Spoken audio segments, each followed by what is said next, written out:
Hi guys, this is Jack, and today I'm going to be talking about F1, the new movie by Joseph Kosinski. This is kind of like a spiritual successor of one of his last big films, which was Top Gun Maverick.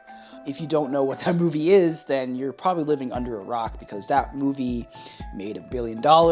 It was a big smash, critics-wise, and it was nominated for Best Picture and other technical categories at the Oscars. He did make a movie in between on Netflix, which we won't talk about because I haven't seen it, but this is his return to the cinemas, as this is basically a Top Gun Maverick-esque film, but with an F1 filter on, and I say this wholeheartedly because this film is literally Top Gun Maverick, but with race cars. And again, I will explain a little bit of the reason why that is, and just on top of that, some of the stuff that I really enjoyed and some of the stuff that I did not like about this film. So, let's get into it. So the main plot of this film is pretty simple. You have this main character, Sonny Hayes, played by Brad Pitt, who is a driver, and he's one of those drivers that just does driving like the whole time throughout his life. Even before that, back in the 90s, he was a big hotshot F1 driver who apparently crashed his car during one of the races, and that causes him to kind of spiral out of control and turn into kind of like a drifter in real life, where he's going to like places where he's racing just random cars and random tracks, and he's just living the life, the free life. Then comes Javier Bardem's character Ruben, who appears out of nowhere in the beginning of the film, and Sonny and Ruben are best friends. They were best friends before in the 90s and now today, and Ruben is a CEO of this team called APXGP, or Apex, and Ruben is just like, hey, like, I haven't seen you for a while, Sonny, and I want to kind of like help you out with your career. Why don't you come back to F1 racing so we can kind of like fix what's happening with my team, which is kind of like falling apart. And Sonny's just like, all right, cool, I'll just go do whatever you need me to do. I don't care about the money. I'm just gonna, race because I love racing. So the whole movie is basically Sonny going through a series of these F1 races along with his team partner, Joshua, played by Damson Idris. And together they're trying to, figure out ways to go up into the leaderboard and become the best team there is in terms of F1 racing. And throughout this film, you have Sonny and Joshua. They're both clashing with each other.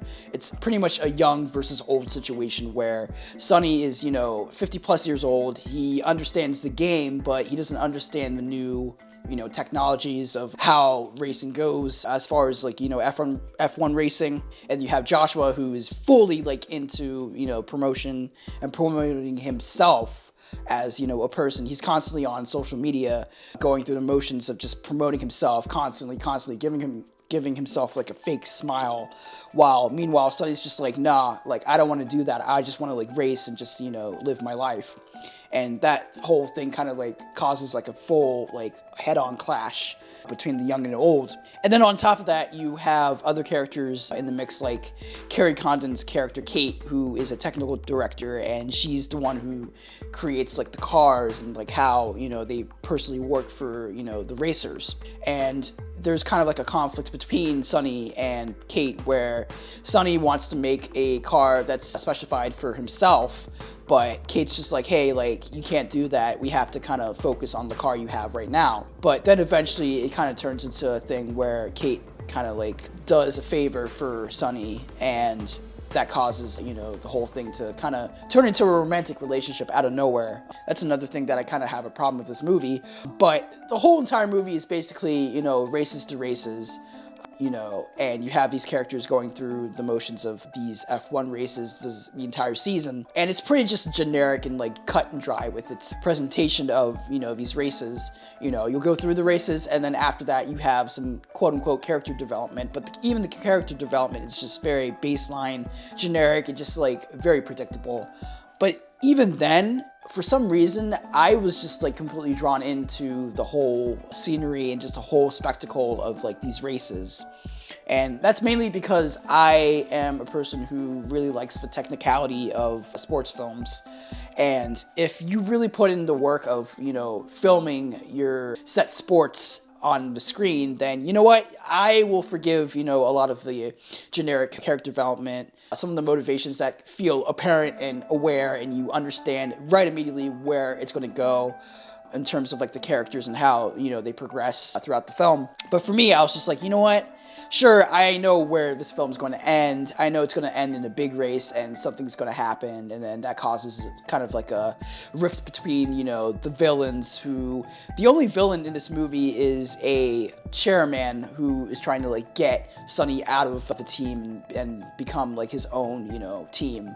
But even that's kind of like resolved quickly near the end of the film. But even then, I know where this film was going right from the beginning, and honestly, that's totally fine, because as long as you kind of like give me the goods, which is the racing stuff, then I'll be good. I'll be fine. And it does exactly what it needs to do. It gives you the right, motions of the race, the feeling of like going into the cockpit and like racing. And there's a lot of like cool cinematography techniques that Claudio Miranda does, who is coming back from, Top Gun Maverick and just other Joseph films that he's been doing for the past couple of years. It's shot perfectly with like the racing scenes. The music by Hans Zimmer kind of feels like Challengers, with like the really like driving force of like EDM music and like orchestral music.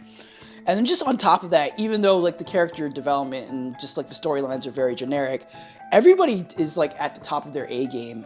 Brad Pitt, I like this guy. I think even past his age, even him being like, over like 50, I think he's just a charming dude.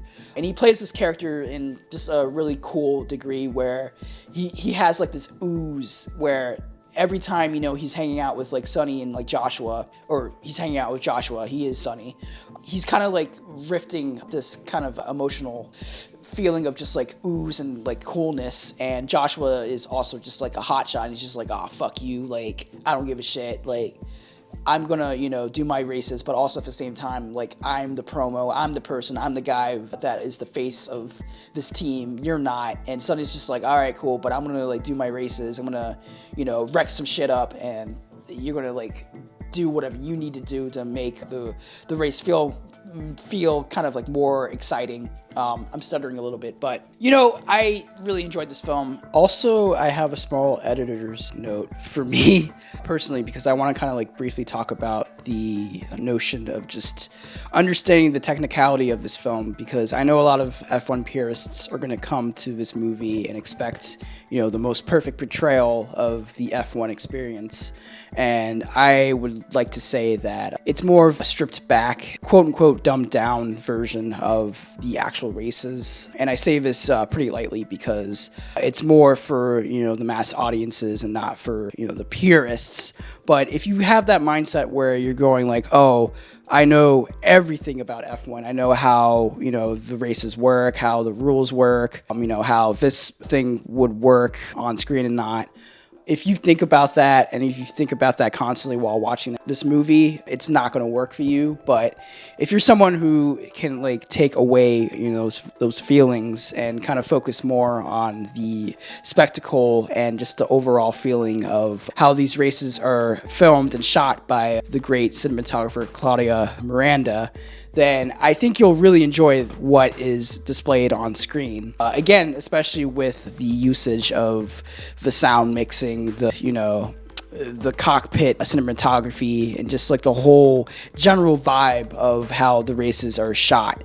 But yeah, I would like to like point that out, because I know, again, people are going to, come in expecting, everything to be perfect with the F1 portrayal. But I'm saying it right now, you should just kind of like leave that out of your brain and focus more on just like the overall feeling and vibes of the general experience. So yeah, that's basically it. Again, I understand why and where this film goes as far as like the story and like the character development, but even then, I was really kind of like locked in. I felt like a 50-year-old dad who would like stand up on, the chairs, or even like standing like in front of a TV, just going like, yeah, this is the shit, It's basically a TNT movie that you watch on television, and you're just like, yeah, this rocks.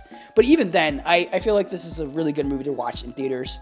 You should definitely watch it in IMAX. I didn't watch it in Dolby today, but I'm going to go back and watch this in IMAX because it's actually filmed for IMAX. The whole aspect ratio is expansive in the entire movie from what I've heard. But even then, if you don't have an IMAX, I recommend seeing it in Dolby because the sound is fucking great.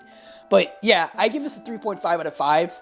I'm sorry to kind of like, speed run a lot of the points down, but I want to like crunch this review in a short amount of time because I want to also talk about the, contentions for awards. If we're really going to like put stocks on it, I think this is really good for, sound mixing and maybe cinematography if it's on a really good day. But I think those two are really, really good for it, and maybe VFX, but I mostly would like to focus on like the sound mixing because I think the sound mixing in this is really great. Again, I saw this in Dolby, so like the Dolby Atmos mix was really, really immersive. You hear the rumbles, you feel the rumbles. Each like set of turn and like moves that like the cars do, you really are like locked into like the feel of the race. But yeah, that's the only thing like I would kind of like pick out is just like the sound mixing being like fucking great. But yeah, that's basically, my 2 cents with this movie. I recommend it, especially for someone who wants something that's like thrilling or something that really like hits you in the feels of, the race. But yeah, like I enjoyed this. I gave this a 3.5 out of 5. I think a lot of people will really enjoy it. And if you're someone who just really likes, racing movies, Rookie versus, the old guard type of stories with sports, then you'll really enjoy this. And if you really like Brad Pitt, like you're gonna like this movie. But yeah, thank you guys. Hope you guys enjoyed this review. Maybe I will be reviewing another movie this weekend, but I'm not sure, but we'll see. Thank you guys. Peace out. My final word is that Lewis Hamilton can top my gear with my nuts and my bolts.